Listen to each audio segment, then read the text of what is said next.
Greetings. This is Micheal W Ford. I'd like to talk a little bit about Luciferianism and really the greater Church of Lucifer and what the aims are as a philosophy and a practicing ideology. Many people will buy my books, my various grimoires, and without a greater understanding of magic, might have a lot of challenges with applying Luciferianism within a magical context. Before we go into that, I would like to back up and say, let's consider first, in the mode of simplicity, the ideology and the philosophy of Luciferianism.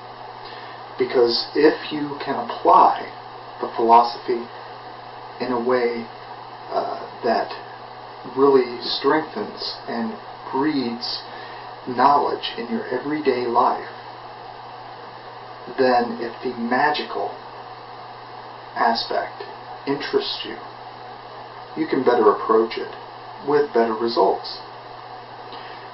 First of all, the greater Church of Lucifer is really founded on the ideals of the philosophy that I and others have been working on and really toning and refining over the years.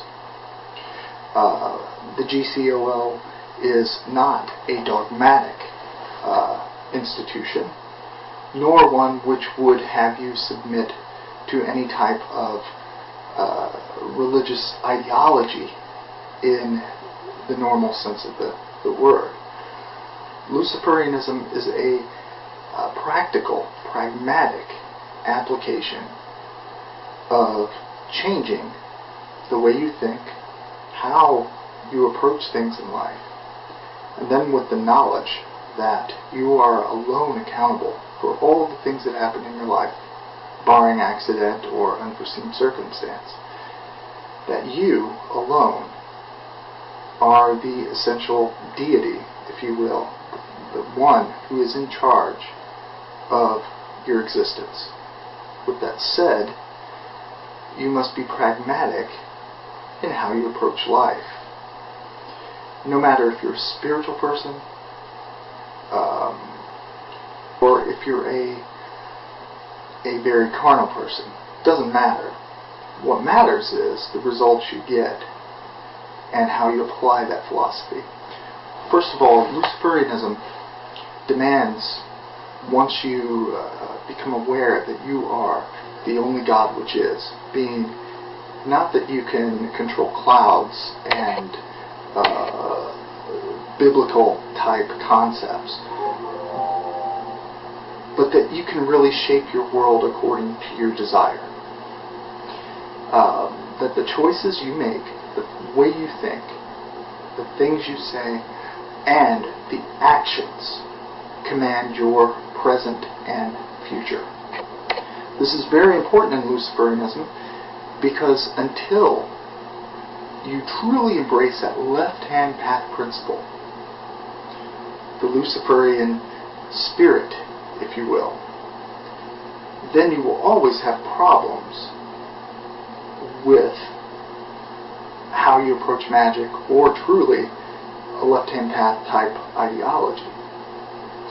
To be simple, Luciferianism demands that you begin to slowly change the process in which you think towards our model or archetype, if you will, of Lucifer, the light bringer, be it the spiritual rebel of the Miltonesque Paradise Lost genre, or the Ashtar Lucifer of the Caniteness, the spiritual rebel, the conqueror.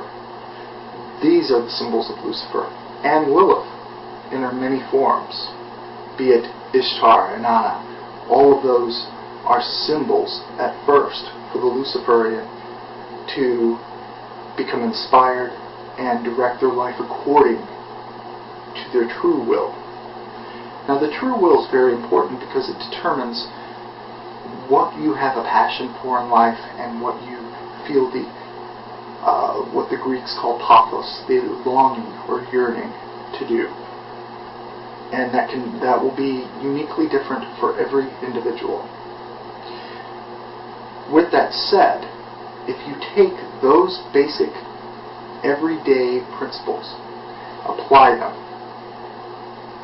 then you will be able to approach magic, sorcery, Luciferian witchcraft, whatever it is, to great benefit in your life and whatever you want to do in the future. It gives you perspective and focus.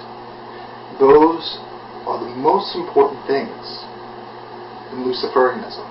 You're not submitting to an exterior deity. I'm not going to present these things as if you are atheistic or theistic. It does not matter. As a Luciferian, one of the modern founders of this new movement, I'll tell you that I could care less if you're atheistic or theistic. It's irrelevant. What's relevant is that you apply the principles in practice and that you have a pragmatic approach in everyday life. That if you go on forums or have messages or whatever it is with others, that you present mutual respect, that you don't try to push your spiritual, what I'd call fantasy views on others, and that you don't revert to 13-year-old behavior indicating that Satan is their Lord and ad nauseum. What's very important is that you approach Luciferianism in a pragmatic way and that you use it to attain results. When you can achieve results, view them daily, you build that inner spirituality. You refine the consciousness of what we call the black flame, the black light. Refined, pragmatic, conquering awareness. Wisdom is attained through experience. This is the path. But it's not easy. It takes will, desire, determination, and an unwavering discipline in the face of even boredom, which comes from, for some, in everyday life. You have to build your experience, and it's every small thing in your life. This is the essence of beginning Luciferianism. So think about that as you approach my works and other similar works. Don't waste your time worrying about if this occultist is useful or if this one is, or looking at their life under a lens. I've seen people speak about other occultists. This one gets arrested. This one might have said this. All of those things don't matter. What matters is, does the work have a reflection within my actions? Am I drawing from what I need from it and applying it? If you do that, you'll be successful and you won't care what someone else does. That is the other swing of the blade, if you will, of Luciferianism. If you're successful, you shouldn't care if someone worships Satan, the Easter Bunny, Jesus. It doesn't matter. What matters is, as your own God, what you're doing and the success that you experience. Think about this.